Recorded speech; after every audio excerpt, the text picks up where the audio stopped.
글로벌 가전 IT 전시회인 CES 2025가 지난주 막을 내렸습니다. 이번 CES도 지난해에 이어 AI가 주인공이었는데요.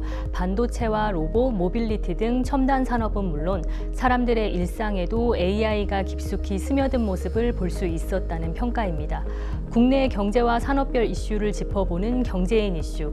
오늘은 김종효 알파경제 이사님과 CES 2025 총평 나눠보겠습니다. 안녕하세요. 안녕하십니까. 네, 올해 CES도 AI 무대였습니다. 삼성전자와 LG전자의 경우 공통적으로 기기 간 연결성을 강조한 기술들이 많았는데 이외에도 반도체가 특히 주목을 받지 않았습니까? 네, 결국 뭐 반도체라고 하는 게 어디에 쓰이는지를 우리가 생각해 본다면 뭐 너무 당연한 이슈다라고 봐야 되는데요. 어떠한 기기가 되든, 그러니까 향후 지금 AI를 이끌고 있는 엔비디아에서 뭐 주인공이 뭐 바뀌든 상관없이 전반적으로 이 메모리라고 하는 것은 기본적으로 머리가 처리해야 되는, 우리의 두뇌가 처리해야 되는 그에 앞서서 정보를 올려놓아야 그 머리가 그걸 처리할 수 있기 때문에 어떤 방식의 AI와 로봇이 증가하더라도 앞으로 메모리는 늘어날 수밖에 없다라는 게 핵심이죠.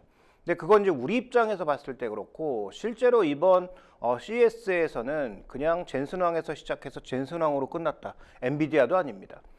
그 행사 기간 내내 결국 젠슨왕의 뒤만 쫓아다녔고, 젠슨왕이 무슨 얘기를 하는지, 젠슨왕이 누구랑 만났는지, 젠슨왕이랑 만난 사람은 그 사람이 누군지는 중요하지 않고 젠슨왕이랑 무슨 얘기를 나눴는지, 결국 이게 모두 화두가 될 정도로 젠슨왕이 메인 이슈를 모두 장악해버린 상황이었고, 그런데 굉장히 허무하게도 이번에 뭐 대단한 발표가 있을 거라고 생각했지만 실질적으로 따져놓고 보면 엔비디아가 발표한 건 그냥 신종 그래픽 카드 하나 발표한 거죠.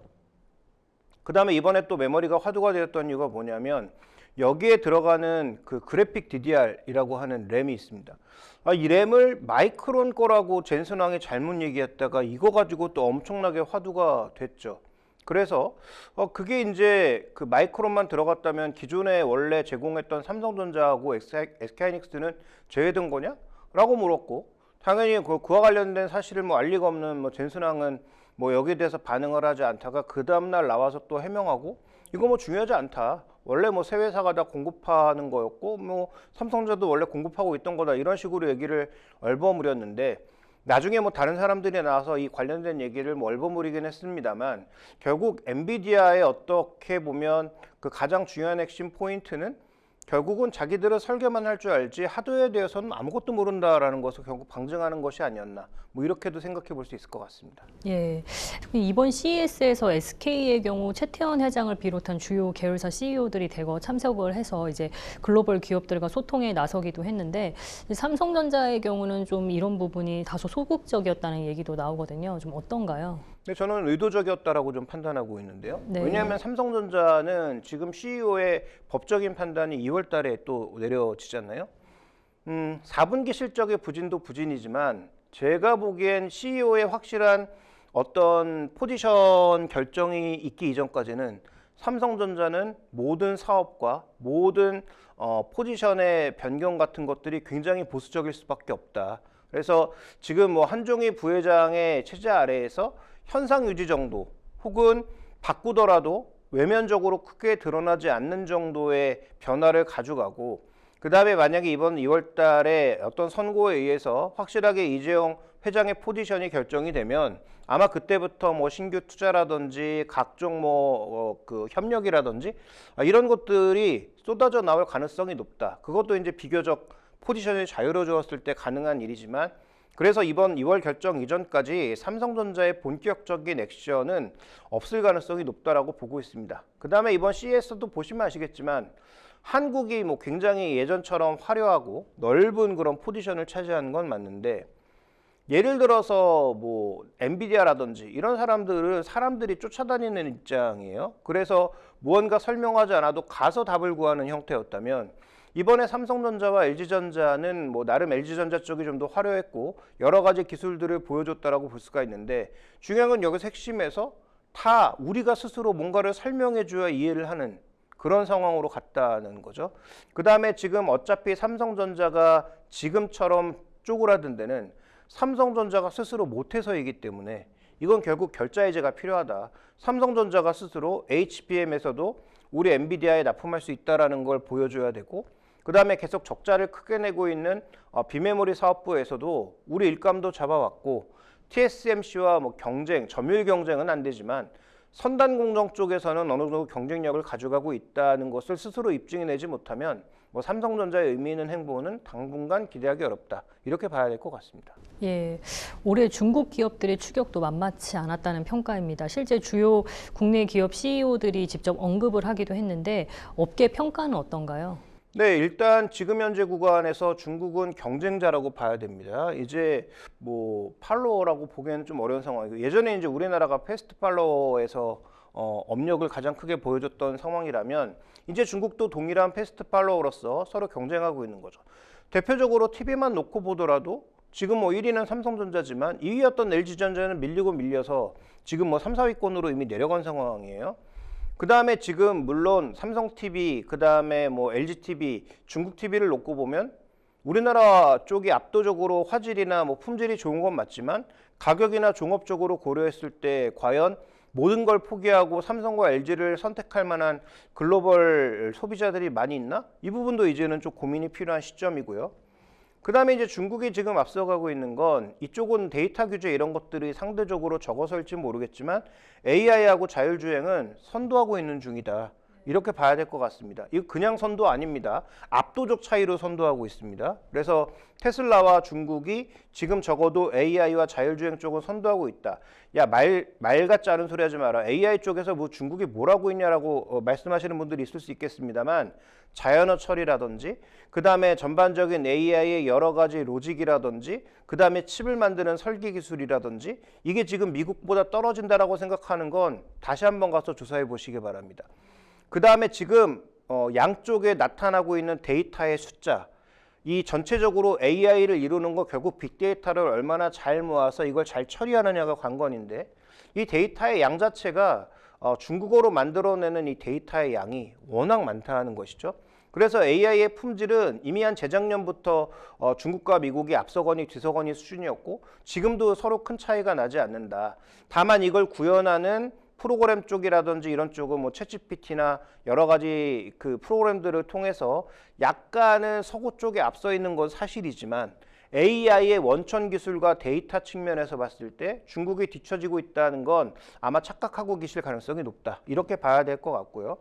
그 다음에 이제 중국이 만들고 있는 또 하나의 이제 이슈 때문에 결국은 미국과 중국이 트럼프 위기에선 공급망 분리를 더 세게 할 수밖에 없는데 중국은 아직은 이에 대한 대비가 되지 않은 상황이고 그다음에 중국의 가장 중요한 리스크는 결국은 최첨단 기술 측면에선 중국이 아직 부족함이 많이 있다는 거죠. 특히 반도체와 관련돼선 더더욱 그렇고요. 그래서 중국의 최대 리스크는 이 부분을 어떻게 스스로 극복해 나가느냐에 달려 있다라고 보여지고 그 다음에 이제 마지막으로 언급드리고 싶은 부분은 그래서 중국도 장기적으로는 홀로서기를 준비하고 있다. 결국은 미국이 가지고 있는 여러 가지 서비스 능력, 소프트웨어 능력은 많이 따라잡았으니 그 다음에 데이터 측면에서는 앞서가는 측면도 있으니 현재 구간에서 하드웨어 기술 몇 가지만 중국이 가져가면 그러면 뭐 중국도 충분히 미국과 경쟁해 볼 만한 레벨로 올라오는데요. 그런데 이 길로 가는 건 생각보다 쉽지 않은 길이죠. 여러 나라가 시도했지만 지금까지 전부 실패했던 길이기 때문에 과연 중국이 이 정도 레벨까지 올라올 수 있을지가 중국이 정말 뭐 지환으로 올라갈 수 있는지를 시험하는 거의 마지막 자리가 되지 않을까라고 보고 있고 이건 단순히 기술뿐만 아니라 국방, 지정학까지 모두 연결되어 있는 중요한 이슈라고 봐야 될 것 같습니다. 네, CES 개막 외에도 지난주 중요한 뉴스가 또 있었죠. CES 행사 기간에 엔비디아와 현대차가 파트너십을 체결한 건데요. 소식이 전해지고 지난 10일 현대차 주가가 급등했습니다. 앞으로 현대차가 주력할 사업도 좀 짐작해 볼 수 있을 것 같은데요. 네, 그 현대차의 이제 가장 큰 특징은 엔비디아랑 협력한 것도 뭐 중요한 부분이지만 과거 현대차 불과 한 4, 5년 전까지 현대차가 어땠습니까? 내가 다 하겠다였습니다. 반도체도 내가 스스로 만들어 보겠다. 그러니까 자동차용 반도체 얘기하는 겁니다. 이거 스스로 만들어 보겠다. 자동차에 들어가는 모든 소프트웨어 서비스 이것도 다 스스로 해보겠다라고 약간 자신감을 보였던 게 현대차인데 최근에 이제 그 회장의 행보를 봤을 때도 그렇고 최근에 현대차 C레벨 사람들의 워딩을 살펴보면 이제는 그 고집은 버린 것으로 보입니다. 그래서 우리보다 잘할 수 있는 업체가 있다면 적극적으로 협력할 가능성. 이제 뭐 중국이랑도 협력해요. 그래서 현대차가 최근에 중국이랑도 협력을 얘기했죠. 삼성전자랑 협력을 얘기했죠. 네이버와 KT와는 이미 협력하고 있었죠. 그 다음에 이제 엔비디아의 뭐 올인칩을 가져오는 건지 그 이상의 것을 가져오는지는 알 수 없습니다만 실제로 엔비디아와 협력하기로 했다라고 하는 것은 스스로 잘하는 부분과 내가 부족한 부분을 서로 인정하고 협력하겠다라고 하는 것은 굉장히 긍정적으로 보고 있습니다. 다만 여기서 이제 중요한 포인트는 그러면 엔비디아와 현대차의 조합은 넘버원으로 가느냐? 어림없죠. 여전히 아까도 말씀드렸지만 자율주행차의 투탑은 지금 테슬라, 그 다음에 중국의 화웨이입니다. 이 둘은 최근에 유튜브, 뭐 국내 유튜버들도 최근에 뭐 중국이라든지 미국에 가서 실제로 테슬라의 풀 셀프 드라이빙 서비스의 13.02 버전, 그 다음에 지금 화웨이에서 새로 나온 3.02 버전, 이런 것들을 다 이미 시험해보고 온 영상들이 유튜브에 넘쳐납니다. 이것만 보시면 정말 사람이 뒤에서 조종해주고 있는 게 아닌가 싶을 정도의 수준까지 이미 양산으로 올라와 있다는 거죠. 그런데 엔비디아가 이미 칩을 제공하고 있는 뭐 폴스타라든지 다른 회사들의 기술이 그 레벨로 올라와 있나? 현대차와 비슷한 레벨이거든요. 그러면 현대차와 엔비디아가 협력하는 게 장기적으로는 어떤 시너지 효과를 낼 수 있을지 모르겠지만 현재 지금 구간에서 뭐 가상 공간에서 뭐 그 많은 그 데이터를 돌린다? 이게 과연 현실에서 쓸 수 있는 데이터인지는 저는 잘 모르겠습니다. 왜냐하면 실제로 운행할 때 보시면 생각지도 못한 변수가 너무 많아서 지금 테슬라가 처음에 컴퓨터 비전, 그래 카메라죠.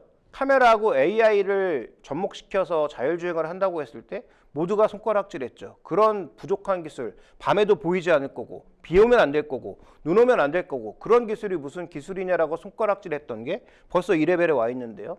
그럼 나머지 회사들은 뭐 하고 있었냐?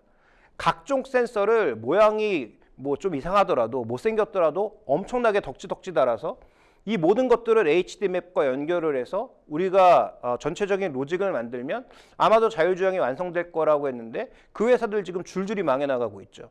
그러니까 현대차도 HD라고 하는 그 방식이 소위 이제 기존에 했던 센서리 방식에선 나름 높은 위치라고 보여지나 아까 이제 탑2라고 얘기했던 업체랑 비교해 보면 지금은 꽤 많이 벌어진 상황이라서 그래서 엔비디아하고 조합한 건 분명히 박수 쳐주고 앞으로 결과물을 지켜봐야 될 일이지만 아직은 레벨 차이가 꽤 나고 있다. 그 다음에 엔비디아의 올인칩도 아까 말씀드렸던 것처럼 지금 테슬라처럼 스스로 AI를 가지고 있지도 않고 서비스나 소프트웨어를 제공하고 있지도 못하죠.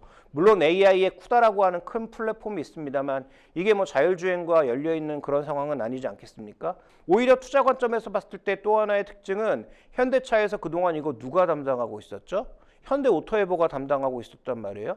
그러면 외부의 경쟁력 있는 업체들이 계속 이렇게 들어오면 현대오토에버는 앞으로 뭘 할까? 그런 고민도 필요하다라는 거죠. 그래서 현대차 이번 협력은 분명히 박수쳐 줄 부분도 있고 시사하라는 부분도 많이 있지만 아직은 가야 할 길이 굉장히 멀다라는 것도 더불어서 언급드려야 될 것 같습니다. 네, 잘 들었습니다. 이번 주 경제인 이슈는 여기까지입니다. 함께해 주신 김종효 알파경제 이사님 고맙습니다.